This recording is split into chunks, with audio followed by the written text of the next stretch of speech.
Welcome to the weekly Freelance Bar podcast, where we break down all the tech news that matters to you. I'm Sarah. I'm Scott, and we are ready for a deep dive today. we are going deep today. We've got sorts of So much to talk about. Yeah. We've got smart homes, Yeah. AI. little security hiccup. Oh, yeah. Security slip up. Yeah, we got to talk about that. Always fun. We've got Ikea, Uh-huh. Mozilla, Who's Mozilla? Zapier, Oh, but boy. Amazon. Amazon, Alibaba. Alibaba. They're all making headlines. Yeah, a lot going on. So Even. let's start with Ikea. Okay. They're really wading deeper into the smart home world. Yeah. And they've got this new temperature and humidity sensor. Uh-huh. But what's interesting is that it's thread-enabled. Yes.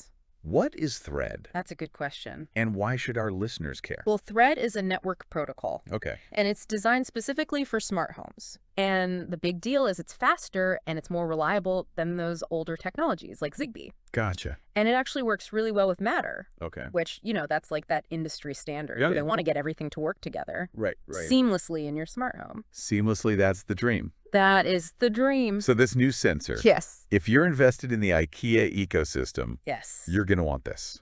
Most likely. Yeah. I mean, if you have the Derajera hub already, Right. you're going to want to be able to use this. And theoretically, everything's just going to work. So Ikea is really embracing this new standard. It seems like it. It seems like it. Yeah. Okay. Let's shift gears a little bit. Okay. Talk about Mozilla. They got into a little bit of hot water A little bit. with their new Firefox terms of service. Yeah, there's a lot of A lot of buzz online that's about that. about them claiming ownership over user data. Right. Yeah. Yeah, that's always a touchy subject. It's always a touchy subject. So what happened was Yeah. Mozilla clarified. Oh, They said, hey, we only claim the rights to what we need to run the browser. okay. Like, temporary caching for performance, Okay. but not like ownership of your actual content, Gotcha. your photos and your videos, Yeah. your documents, whatever. They don't want that. No, they don't want to claim that. Okay. So they did admit, though, that the way they worded it was a little confusing, Right. which, yeah, I can see that. Yeah. But they're committed to transparency Okay. with their data practices, Good. which is good. It's always good. It's always good. So it's great that they listened to their users Yeah, and cleared things up. absolutely. But Mozilla's quick response is admirable. Yeah. But not every company Not every company. is that on top of security. Right. We need to talk about Zapier, Oh, boy. the automation platform. Yes. They had a security slip up. A big one. Yeah, this sounds serious. Yeah. How bad is it? Well, basically, an unauthorized user Okay. got access to some of their code repositories, Okay. and it seems like it was a misconfigured two-factor authentication Oh. on an employee account, Not good. which is like a big no-no. Huge no-no. Yeah, Yeah.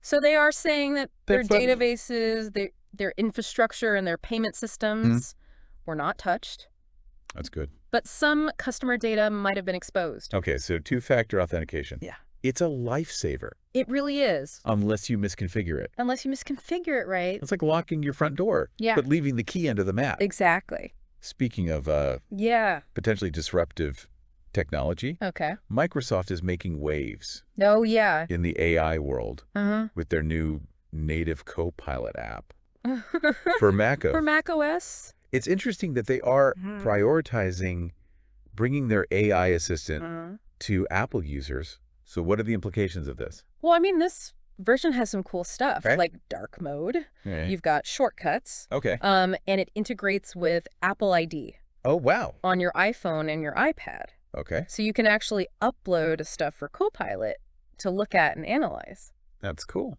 And they said Mac app integration is coming soon, too. Okay.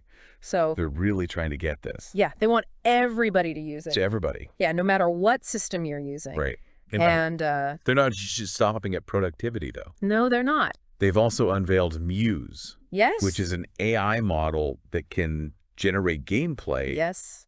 based on interactions within a 3D environment. Yeah, it's pretty crazy. So yeah, that raises a lot of questions Yeah. about the future of game design. total. Are we looking at a tool Yeah. that empowers creators or a potential threat to their jobs? That is the question, isn't it? Yeah. It's like AI is changing everything. Yeah. Especially creative industries. Yeah. So is it a tool or a threat? Yeah. I don't know. Only time will tell.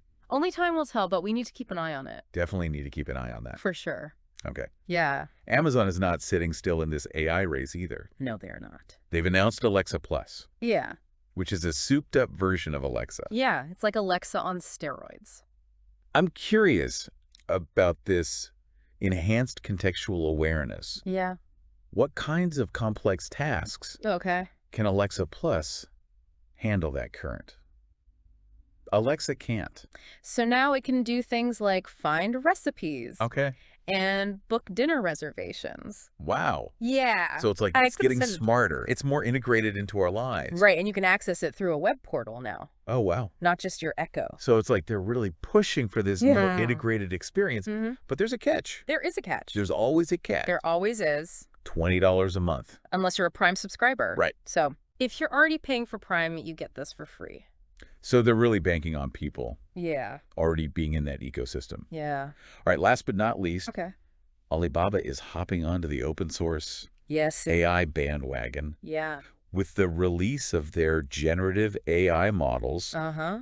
including the latest 2.1 series. Yes. The 2.1. This is a huge development. It I is. want to know more about it. Okay, so they're making these models that can create like realistic videos and images Okay. from text or even image inputs. Wow. And they're making them free for everyone to use and experiment with, Okay. which is pretty huge. This open source trend is really gaining momentum. Yeah, I think it's because it Yeah. allows for more collaboration Wow. and innovation in AI. More people have access to these powerful tools, Right, exactly. which could lead to who knows what. Who knows? We could have some crazy breakthroughs Some amazing breakthroughs that we haven't even thought of. that we haven't even imagined yet. Right. This is fascinating. It is. This really highlights how the AI development landscape is shifting. It really does. It's changing so fast. Yeah, Companies like DeepSeek are doing the same thing. So it's a trend to watch. it could trend to watch. Yeah, keep an eye on this. It's incredible how quickly Yeah. the tech world is evolving, I know. constantly keeping us on our toes. It's hard to keep up,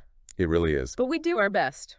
That's all for this week. That's all for this week. We'll be back next week with more Remember to follow us on YouTube, tech news Bluesky and X.com for all the latest for hourly news updates. breaking news. Stay connected. I'll see you next time.